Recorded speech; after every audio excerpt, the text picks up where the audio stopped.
이집트 선교를 잘 마치고 돌아오게 되었습니다. 우리 선교를 섬기는 장로님, 그리고 더 센터 커피팀, 그리고 우리 교회를 섬기셨던 권단열 목사님 함께해서 은혜를 나누고 돌아오게 되었습니다. 이집트에는 장로교회가 500개 정도 되는데 150년 정도 담임 목사님들, 한 50년 정도의 장로님들 오셔서 함께 은혜 받고 말씀과 기도로 참 특별한 시간을 가졌습니다. 커피팀은 한 잔 한 잔 커피를 내렸지만 이 커피 속에 기도를 심었고 복음을 심고 사랑을 심었습니다.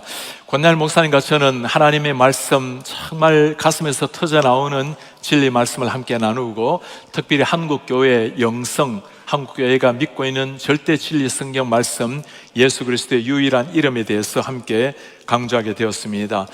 이 기간은 이슬람 교도들에게는, 우리 무슬림들에게는 라마단 기도 시간입니다. 우리 교회도 함께 기도하고 있는데, 라마단 시기에 가장 이슬람들이 극렬하게 자기들의 신을 찾고 있는 이런 시기에 저희들은 마치 영적 전투를 하듯이 하나님의 말씀과 기도로 한 사람 한 사람 가슴 속에 복음을 심게 되었습니다. 다 마치고 난 다음에 현지의 선교사님이 그렇게 메시지를 보내왔습니다. 목사님을 통해 이 땅에 뿌려진 복음의 씨앗이 싹이 나고 큰 나무가 되기까지 이루실 성령님의 역사를 기대하고 기도합니다. 우리도 저 이집트 한복판에 뿌려진 생명의 복음이 그렇게 아름다운 씨앗이 되고 열매를 맺고 큰 나무가 되어서 한때 이집트가 세계 최강대국으로 쓰임을 받았는데 하나님의 복음의 강대국으로 쓰임받기를 간절히 기도합니다. 이집트 곳곳을 보고 또 이집트 목회자들을 만나면서 정말 성경에 나타나 있는 스토리 하나하나가 너무너무 실감나게 다가오게 되었습니다. 이집트에 대한 이야기는 성경에 너무너무 많이 나타나 있죠. 이스라엘 백성들이 430년 동안 애굽에서 종살이를 했고, 선지서에 보면 애굽에 대한, 이집트에 대한 이야기가 굉장히 많이 나타나 있습니다. 특히 오늘 종려주일에 6월절에 대한 스토리는 이집트에서 일어난 일이기 때문에 말씀 하나하나 준비하면서 너무나 생생하게 이 말씀이 제 가슴에 다가오게 되었습니다.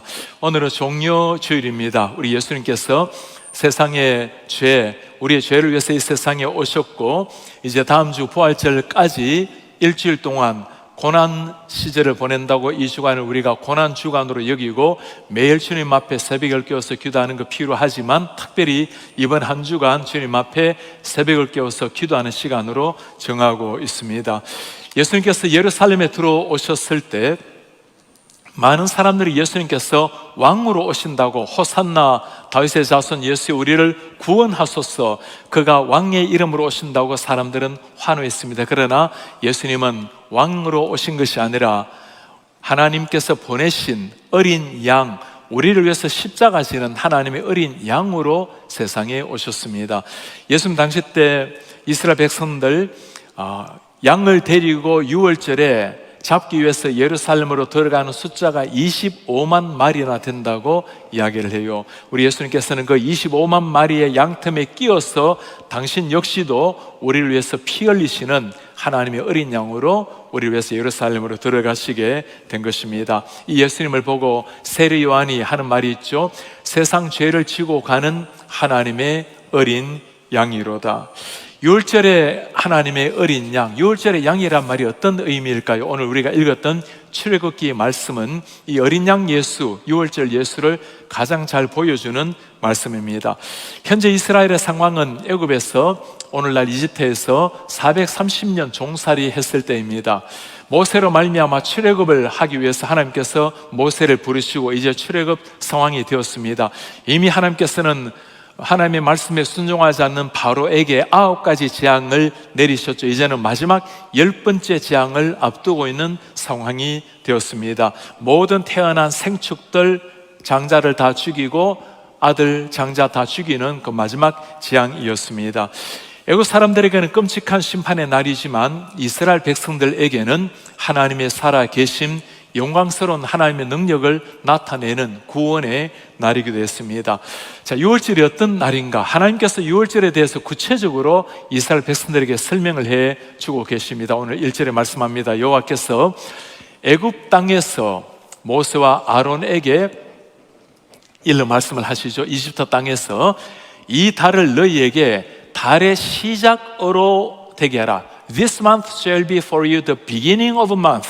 그리고 해의 첫 달이 되게 하라. It shall be the first month of the year for you. 여러분들을 위해서, 당신들을 위해서 해의 첫 달이 되게 하라. 출애굽 당시 때 이집트의 달력으로는 7월이었습니다.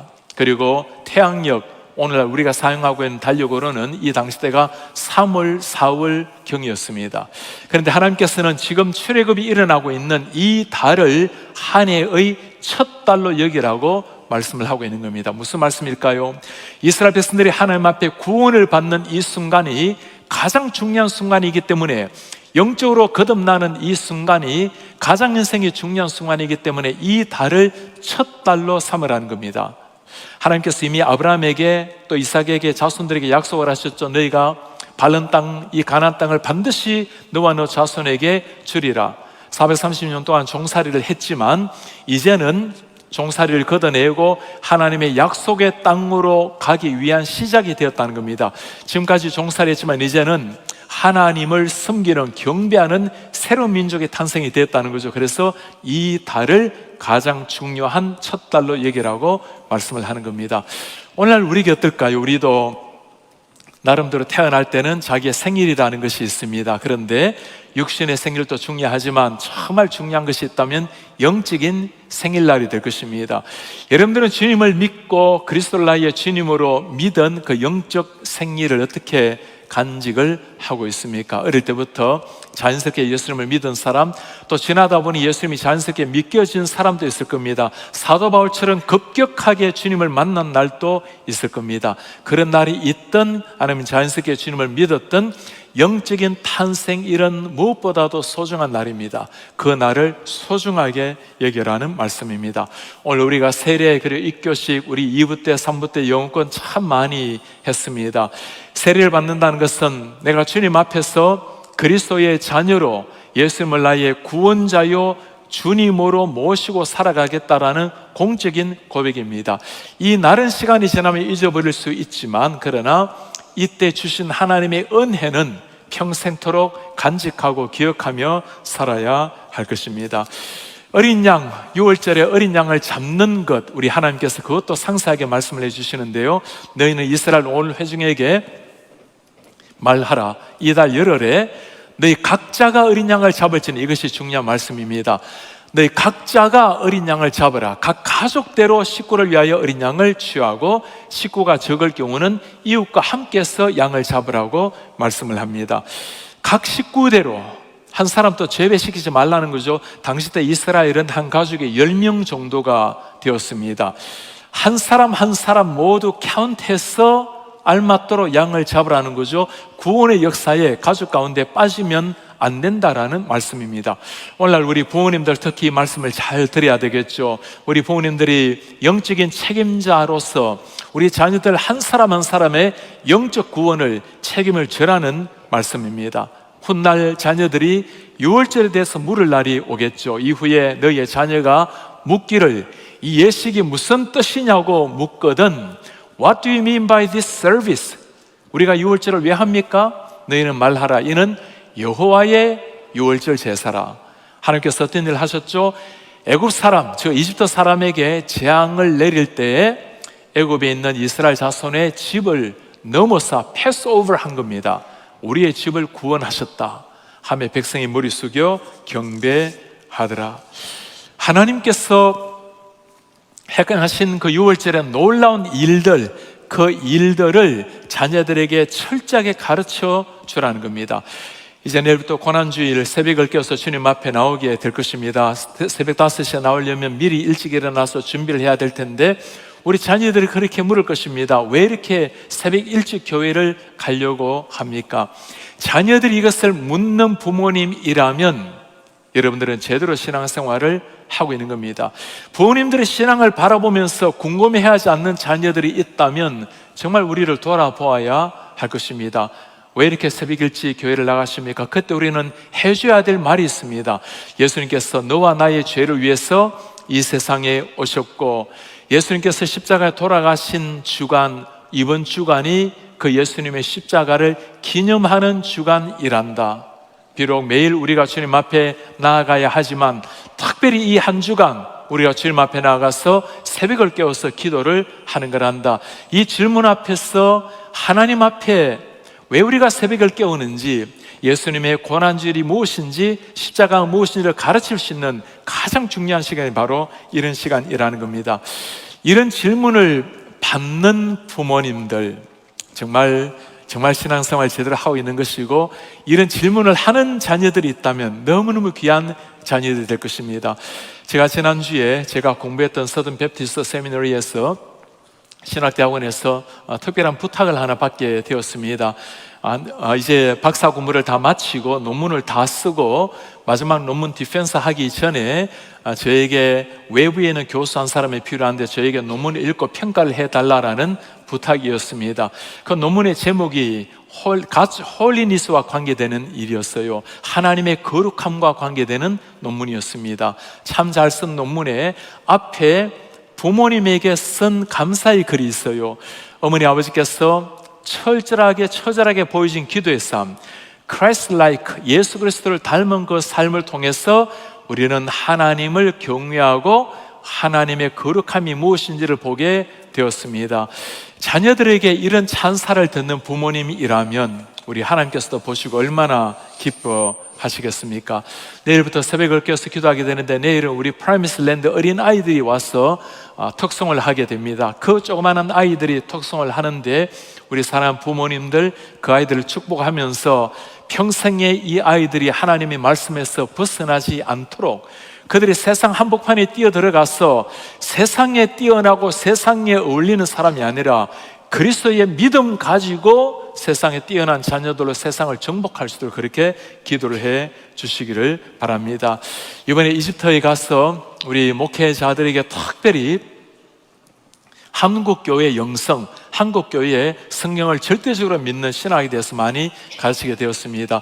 그분들이 한국교회를 배우고자 하는 마음으로 특별히 부탁을 해왔어요. 영어를 할 수 있는 분 중에 한국교회를 소개할 수 있고 한국의 정신, 그 영적 정신을 우리에게 알려줄 수 있는, 개혁신학을 알려줄 수 있는 분을 좀 찾습니다. 그래서 총회장님이 부탁을 해와서 가서 말씀을 섬기게 되었습니다. 제가 여러 가르치는 말씀 중에 특별히 강조한 것이 한국교회 새벽기도의 정신이었습니다. 그리고 이분들은 크게 소리내어서 기도하지 않은 분들이니까 제가 통성기도를 가르치면서, 여러분 통성기도하면 우리가 두 손 들고 뭘 합니까? 주여 삼창을 하잖아요. 주여 삼창을 나와서 몇 차례 가르치는데 주여 삼창이라는 게 뭔지를 잘 모르시니까 주여란 말로, 아랍말로 야랍이라고 하는데, 야랍 하니까 뭔가 이게 안 어울리는 것 같아서 우리가 한국말로 기도하겠다고 주여 하고 삼창하고 기도하자고 그렇게 계속 가르쳤는데, 한번 들어보시겠습니까? We shall cry his name 3 times. 주여!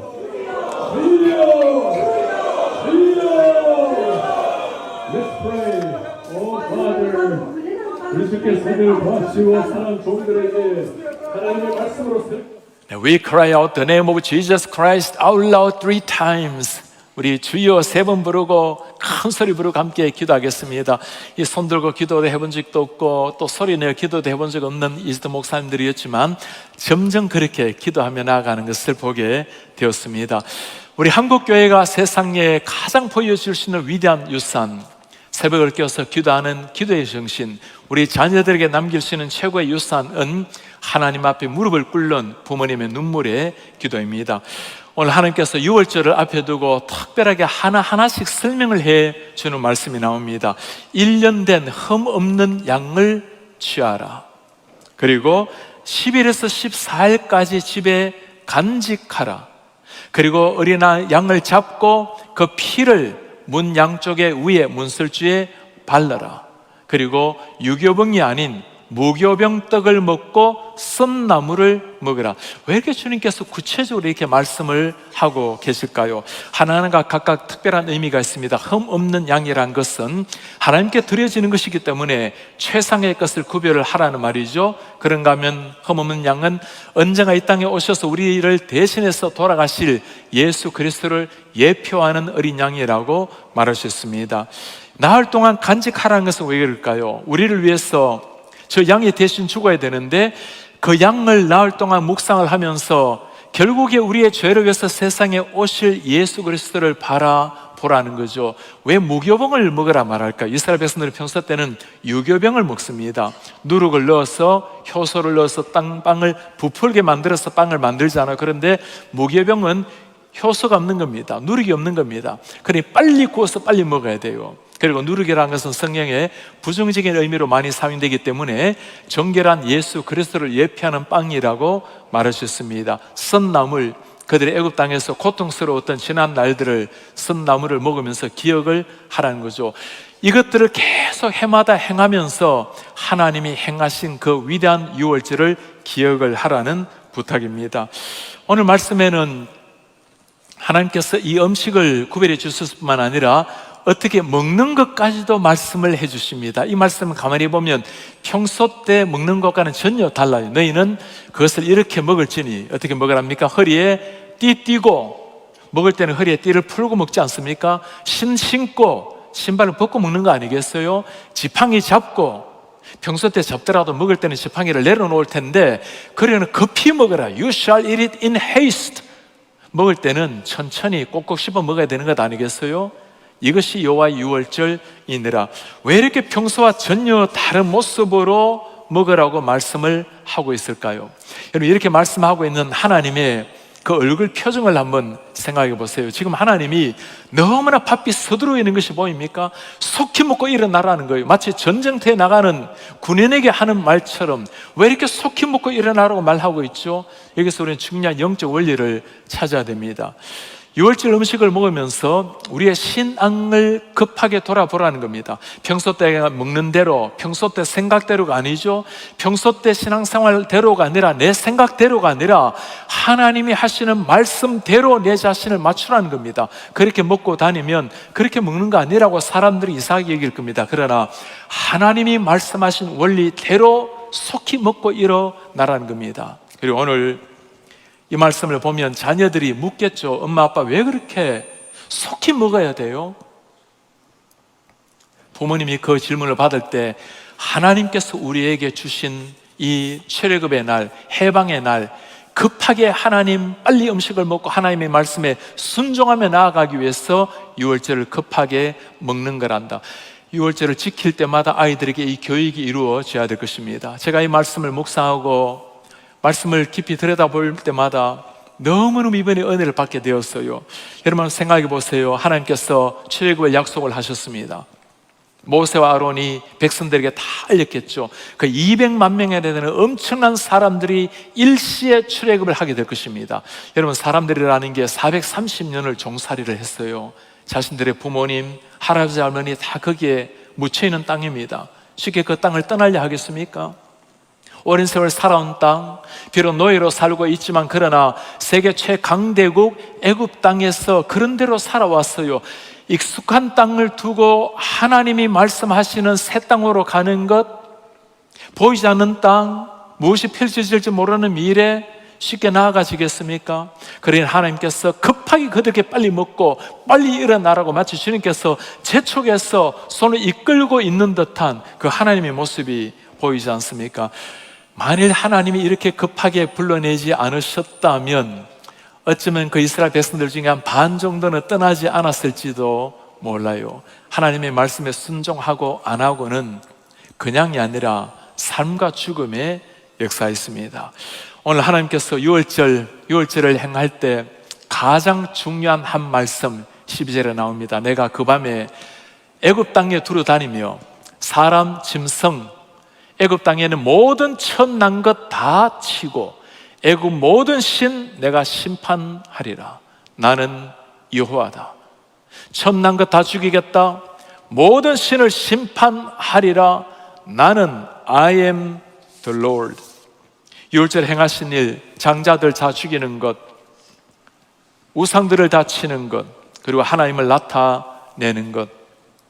이번에 이집트에서 말씀을 나누고 마지막 날에 카이로의 박물관에 들어가서 그 4,000년, 3,000년 전의 왕들의 미라 그리고 흔적을 보면서, 그리고 수많은 이집트의 그 고고학자들 캐내오는 것들을 보면서 제가 성경을 연구하고 있는 저로서는 정말 심장이 얼마나 뛰었는지 몰라요. 성경에 나타나 있는 그 역사들이 이집트에 그대로 나타나 있지 않습니까? 세상 역사도 성경 역사를 어느 정도 보여주고 있는 것을 보면서 너무너무 기쁜 감격적인 시간이었어요. 저같이 보수적인 학자들은 출애굽의 시기를 15세기로 여깁니다. 15세기란 말은 솔로몬의 그 치적에 솔로몬의 연도를 계산하다 보면 1400 BC, 예수님 오시기 전 BC 1446년이 출애굽을 했던 그 바로 딱 해입니다. 그때의 이집트의 왕, 당시 때 바로라 불리죠. 파라오라고 불리우는데 파라오는 왕의 이름이 아니라 왕을 두고 하는 이야기입니다. 왕 파라오는 왕의 이름은 아멘호텝 2세였어요. 이 아멘호텝 2세 미라도 있고 그 왕의 치적 그리고 왕의 이름이 나오는데 그 왕자의 뒤를 이어야 될 사람이 훈련을 받다가 먼저 죽은 거예요. 그래서 그 왕자가 뒤를 잇지 못하고 다른 사람이 왕이 이은 스토리가 나옵니다. 여러분, 왜 죽었을까요? 하나님께서 장자를 치셨을 때 죽었던 스토리가 세상에 나타나는 것을 보고 정말 하나님의 놀라운 역사를 다시 한번 보게 된 것입니다. 장자를 칠 뿐만 아니라 왕의 아들이라고 예외가 아니었죠. 내가 이집트의 모든 우상을 다 척결하리라. 이집트는 다 신교 사회였습니다. 눈에 보이는 것마다 섬겼다고 해도 과언이 아닐 정도의 하늘의 태양, 바다의 물, 돌, 산 모든 걸 다 신으로 섬겼어요. 황소, 개구리, 독수리, 악어, 뱀, 거위 그리고 풍뎅이를 또 왜 그렇게 신으로 섬기는지 왕들의 이름을 보면 상형문자로 이름을 만들어 놓았는데 제가 정말 놀랐습니다. 왕들의 이름마다 풍뎅이가 나와요. 아니 왜 다른 것도 아니고 풍뎅이를 이렇게 신으로 섬기는가? 그리고 우리가 너무나 잘 아는 황소 기억납니까? 이스라엘 백성들이 출애굽을 하다가 광야에서 뭘 만들었죠? 황소신을 만들었어요. 여러분 왜 만들었을까요?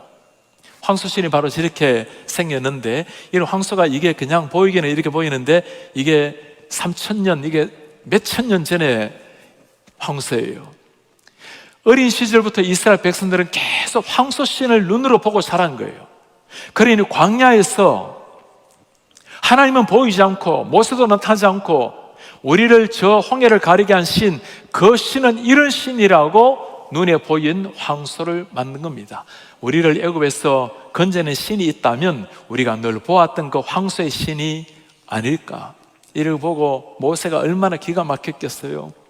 살아계신 하나님, I am the Lord, 여호와를 잃어버리고 저 눈에 보이는 황소를 신으로 만들어버렸던 저 사람들, 그들에게 모든 신을 다 심판하시고 우리 하나님이 하시는 말씀입니다. 나는 여호와라, I am the Lord. 이집트의 장자들을 죽이는 것이 목적이 아니라 하나님의 하나님 되심을 드러내는 것이 진짜 하나님의 진정한 목적이었습니다. 한 손에 심판을 들고 계셨던 하나님은 다른 한 손에는 구원을 들고 계셨죠. 내가 애굽 땅을 칠 때 그 피가 너희가 사는 집에 있어서 피가 너희를 위하여 표적이 되리라. 내가 피를 볼 때면 너희를 넘어가리니 I will pass over you. 너희들은 남겨두겠다는 겁니다. 재앙이 너희에게 내려 멸하지 아니하리라. 피가 있는 표적이 있는 집은 I will pass over. 내가 심판하지 않고 넘어가리라. 이때 패스오버에서 6월절 패스오버라고 우리가 부르죠. 본래 히브리어 단어로 페샤흐라는 단어를 사용하는데 넘어가다, 남겨두다의 의미입니다. 오늘 이 말씀에서 우리가 중요한 것 한 가지를 발견해야 됩니다. 하나님이 누구를 심판하셨죠? 우리는 이집트의 사람들 바로를 심판했다고 생각을 하고 있는데 하나님의 모든 사람을 다 심판하신 거예요. 이집트에는 첫 새끼들, 첫 사람을 다 죽인 거고 이스라엘 백성들은 심판을 받았을까 안 받았을까요? 이스라엘 백성들이 받아야 될 심판을 대신해서 누가 받은 겁니까? 어린 양이 받은 거예요. 양이 대신 피를 흘린 거예요. 이것이 2월절의 가장 중요한 의미입니다. 그러니 2월절의 어린 양이 누구를 가리킵니까? 언젠가 우리를 위해서 이 세상에 오신 하나님의 어린 양. 오늘날 모두가 다 주님 앞에 심판의 대상이지만 그러나 하나님이 행하신 일이 무엇입니까? 예수 그리스도 당신의 아들을 죽이심으로 그 피가 우리에게 발려져 있는 사람, 그 피에 내 영혼의 몸을 적신 사람은 하나님께서 패스오버 하시겠다는 겁니다. 왜 그러죠? 우리가 준비가 되고 올바른 사람이기 때문이 아니라 나를 대신해서 그 분이 이미 심판을 받아 주셨기 때문인 겁니다. 이것이 바로 유월절의 진정한 의미예요. 유월절을 볼 때마다 우리가 기억해야 될 것, 예수님이 대신 형벌을 받으신 것, 그들을 대신해서 양이 죽은 것처럼 우리가 죽어야 될 죽음을 대신해서 예수 그리스도가 죽었다라는 말씀입니다. 오늘 이 말씀을 보면서 이스라엘 백성들은 그들의 첫 아들을 잃고, 애국 백성들은 첫 아들을 잃고, 이스라엘 백성들은 육신의 생명을 건졌지만, 그러나 우리 예수 그리스도의 피로 말미암아 우리는 영원의 생명을 건진 하나님의 사람들이 된 것입니다. 이 엄청난 역사, 하나님의 역사로 그 피로 말미암아 하나님의 백성을 구원하신 하나님, 오늘날 예수 그리스도로 말미암아 하나님의 백성을 여전히 구원하신 하나님, 이 중요한 유월절을 이스라엘 백성들에게 대대 지키라고 부탁을 하는 겁니다. 너희는 이 날을 기념하여 여호와의 절기로 삼아 영원한 규례로 대대로 지켜라. 자녀들에게 끝까지 기억하고 지키라고 부탁을 하는 겁니다. 오늘날 우리가 성찬식을 할 때마다 예수님의 떡을 떼고 포도주를 나눌 때마다 예수님의 몸을 기억하고 예수님의 피를 기억하는 것, 매일 새벽마다 예배 때마다 주님 앞에 나와서 말씀을 들을 때마다 생명의 떡 대신 예수 그리스도의 말씀을 먹으면서 예수님을 기억하는 것, 대대로 주님 오실 때까지 기억해야 될 일이 되는 겁니다. 우리 성도님들 한번 물어보시기 바랍니다. 죽음의 천사, 심판의 천사가 우리 집을 지나갈 때에 우리는 양의 피를 문에 발라 놓았습니까? 가족 수대로 하라고 했는데, 여러분들 가족들 가운데 심판의 주님이 우리 집을 지나간다면 우리 자녀들 중에 그 심판을 한 명이라도 피하지 못할 사람이 있습니까?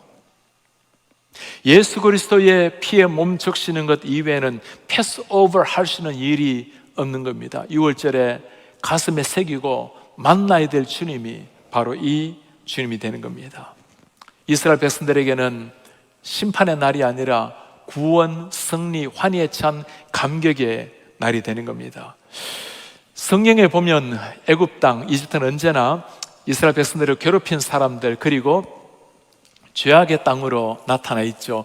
그런데 그 이집트에도 지금 하나님을 정말 섬기는 우리 같은 개신교가 1%가 있습니다. 그리고 콥틱 종교에 우리와 조금은 다르지만 그래도 예수님을 따라가는 콥틱 종교회가 9%가 되고, 그리고 가장 많은 이슬람 90%나 무슬림들이 살고 있어요. 그곳에는 이스라엘 백성들, 그곳에 있는 이집트 사람들 중에 진실한 그리스도인, 그 그리스도인들이 정말 바라는 것이 있어요. 여러분, 그게 무엇일까요? 하나님께서 우리 땅에 오셔서 우리를 회복시켜 줄 그날, 제가 오래된 교회를 보면서 1700년 된 아주 오래된 교회인데도 아주 그대로 남아있고 지금도 예배를 하는 교회를 하나 보게 되었습니다. 들어가는 입구에 아주 중요한 이사야서 말씀이 쓰여져 있어요. 보라, 여호와께서 빠른 구름을 타고 애굽에 임하시려니, 저 빨간 선 안에 들어있는 것이 이 성경 구절이에요. Behold, the Lord is riding on a swift cloud. 빠른 구름을 타시고 comes to Egypt. 이집트로 오시리니. 이사야서 19장은 애굽의 이집트의 회복을 노래하고 있습니다. 하나님 앞에 심판의 대상이 되었던 나라이지만 하나님이 다시금 회복하겠다는 저 말씀. 그리고 22절에 주님이 말씀하십니다. 여호와께서 애굽을 치실지라도 치시고는 고치실 것이므로 그들이 여호와께 돌아올 것이라. 여호와께서 그들의 간구함을 듣고 그들을 고쳐주리라. 그들을 다시금 고쳐주리라고, 이 약속을 믿고 지금 이집트에 있는 하나님의 사람들, 그 하나님을 향해서 살아가고 있는 겁니다. 그 무슬림 땅에서 그리스도인으로 살아가는 것 자체가 고난 아니겠습니까? 크게 소리내어 기도하지도 못하고, 태어날 때부터 무슬림이라고 다 아이디 찍혀서 나온 사람들, 기독교인들은 언제나 외톨이입니다. 직장 가서 라마단 때 또는 5번 하루에 기도하는 시간이 되면 기독교인들 그냥 자리에 앉아 있어요. 얼마나 눈총이 보이겠습니까? 학생들 학교에 가면 왕따 달려가기 일쑤이겠죠. 밤낮으로 사이렌 소리 들려옵니다. 알라는 위대하다. 한 성도님 국회의원을 만났어요. 그분은 국회의원이지만 언제나 마이너한, 중간에 들어가지도 못하고 살아가는 사람들, 그 핍박을 받으면서 모든 고난을 받으면서도 그들이 기다리는 것은 언젠가 하나님께서 스위프트 클라우드, 그 급한 구름을 타고 오셔서 comes to Egypt, 이집트에 오셔서 우리를 스트라이킹 치셨지만 우리를 다시 힐링하실 그날을 기다리고 있는 사람들. 이집트뿐이겠습니까? 오늘날 이방인 된 우리 모두도 하나님의 이 구원을 기다리고 있지 않습니까? 오늘 우리는 6월절 어린 양으로 오신 예수 그리스도, 그분이 어떤 분이신지, 그분이 무엇을 했는지를 함께 나누었습니다.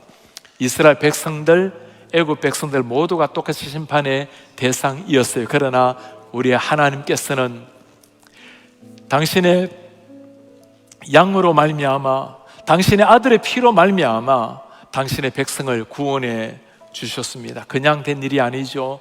이 피를 가슴에 새긴 사람들, 우리가 6월절에 물어봐야 될 질문이 이것입니다.